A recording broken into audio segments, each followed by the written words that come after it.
What's up, guys? UFC 281 is a wrap, and as you know, every week we jump on the recap. Another crazy night for Madison Square Garden. This has now been 6 title changes in 4 events for the UFC in the big city. You know, Madison Square Garden is an arena that has so many great events that have happened over time. So many championship fights, from Muhammad Ali versus Joe Frazier to Rocky Marciano to Oscar De La Hoya, Miguel Cotto, Canelo. Everybody's fought here. And once again, it's proven to be one of the greatest arenas in the world. And tonight we had 2 new champions. You know, when we looked at this card on paper, you always wonder, can it deliver on what it's promised to be? And I look at my card here because I signed this out all night. And I have this. I have 1, 2, 3, 4, 5, 6, 7, 8 knockouts. 1, 2, 8 knockouts and 3 submissions at UFC 281.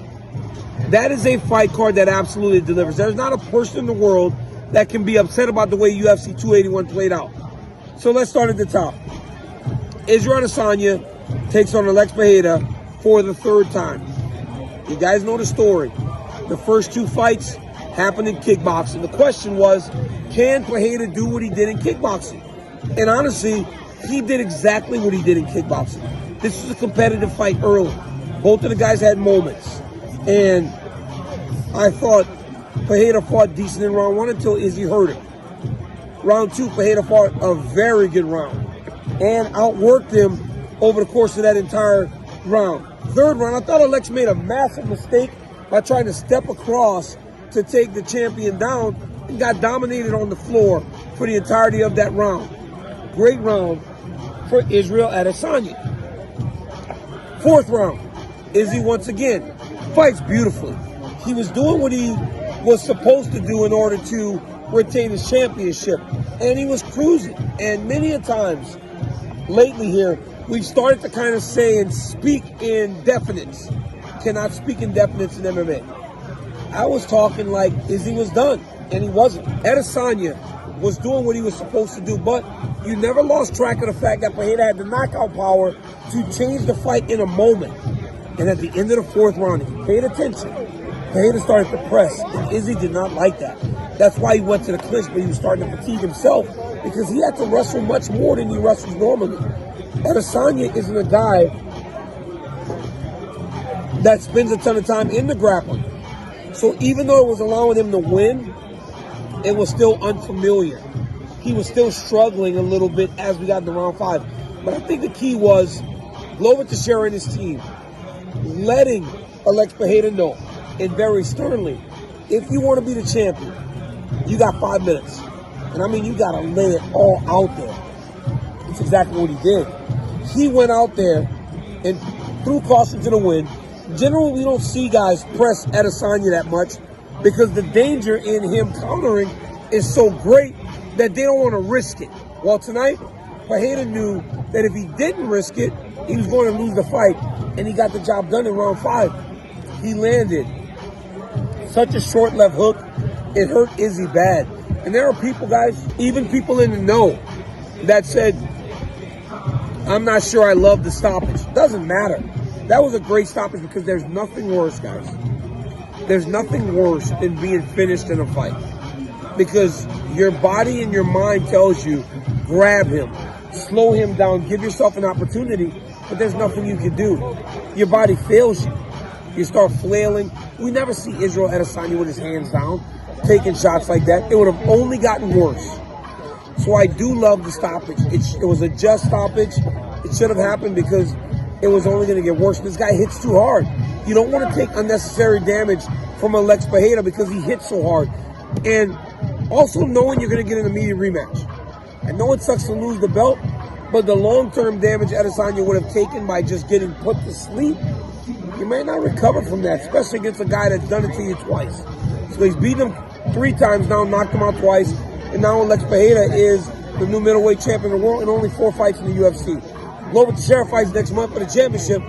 Guys, that little gym in Connecticut may have 2 UFC champions. That's what tells you it's not about the big gym as much as it used to be.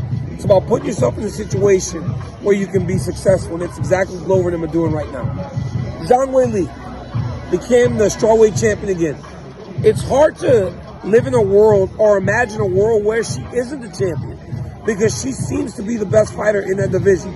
That is a very good division, but she seems to be the best. And tonight, once again, it showed. You know, a lot of people were hard on Rose Namajunas about not attacking Carla Esparza because of the takedowns, but Zhang Weili was having none of that. She literally just went right at her as if there was no threat. She went at her like there was no danger in fighting Carla Esparza, and ultimately she submitted her. This girl, this woman is so good. I know a lot of you guys get on me because I call her the greatest athlete, but she is. She is tremendous, and I think it showed in the way that she finished the fight. She had a rear naked choke with a crucifix. You think that was just because Carla's not skilled? Carla's a two-time champion. You don't do that to a two-time champion. Zhang Weili did.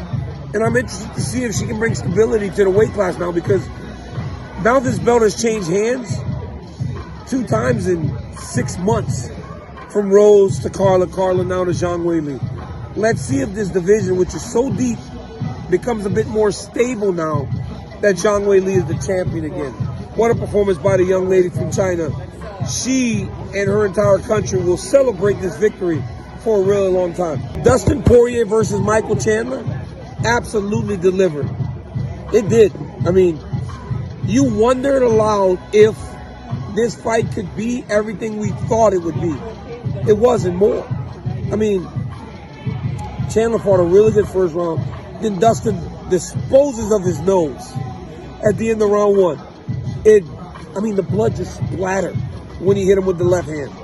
Round 2, Chandler comes out and takes him down, but expends a ton of energy holding Dustin Poirier down, which ultimately I believe was his demise, because in round 3, we never see Michael Chandler tired, but he was tired. And Dustin Poirier said, very surely, who doesn't have any jiu-jitsu? That was the Islam Makhachev. He was yelling it from the octagon. Who don't have no jiu-jitsu? Because he went out there and he submitted Michael Chandler in round 3. There were a lot of people in text messages and groups that I had that were saying Dustin's going to knock him out in round 3. He did. He submitted him. But it's that fighter spirit that Dustin Poirier possesses that allows him to never be out of a fight. And it makes him so dangerous to everyone that he fights inside the UFC. So once again, one of the most accomplished lightweights of all time, Jordan Burroughs, is in the ring right now. This dude, Olympic champ, 7-time world champion, once again proves that he's one of the greatest lightweights we've seen in a long time. One of the most fun lightweights we've seen in a long time. Frankie Edgar's done. And guys, it's time. You know, we've seen Frankie struggle lately. And tonight was a clear indication that the time for the answer has passed. He seemed very sure that he was going to retire. And I'm happy that he made the decision before and was stern in the decision, because I knew he wasn't going to change his mind. Guys, there is a very clear way to fight Frankie. I think guys picked up on that late in his career. They know he's always going to press, so they started throwing jumping knees and everything, and Frankie kept running into those. Big win for Dan Hooker as he beats Claudio Puelles. I mean, the way he fought tonight makes you happy for Dan Hooker, right? Because he went through so much. He was also our entertainment at the risk and the hurt of his entire family through the pandemic, because the guy was so active. It was amazing to watch him go out there and fight the way that so many know that Dan Hooker could fight.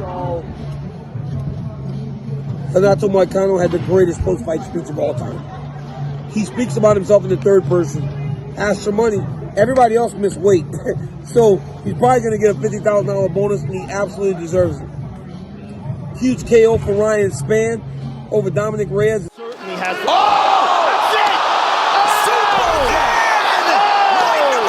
That's it! It seems like the chin is gone from Dominic Reyes. It's unfortunate because he was so close. He was so close to becoming world champion, and now he's lost 4 straight fights to really talented fighters.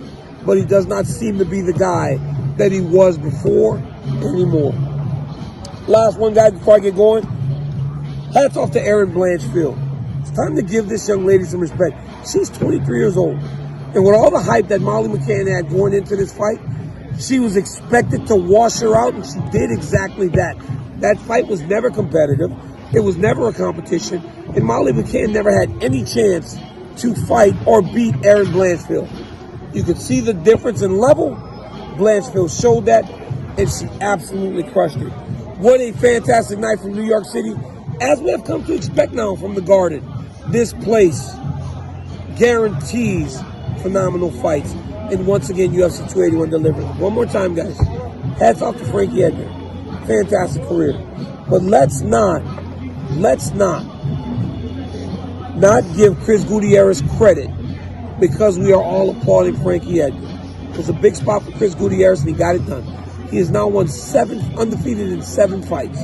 It's time to put a number next to this kid's name and give him even something bigger, because he goes through a ton himself. There was a lot underlying in this fight that we never made public. But for Gutierrez to go out there and deliver the way that he did, congratulations, man. Be proud of your accomplishment. We got a new champion at middleweight. Alex Pereira is now the king of the mountain. New champion at strawweight. Zhang Weili is now the queen of the mountain. And once again, Madison Square delivers. Like, subscribe.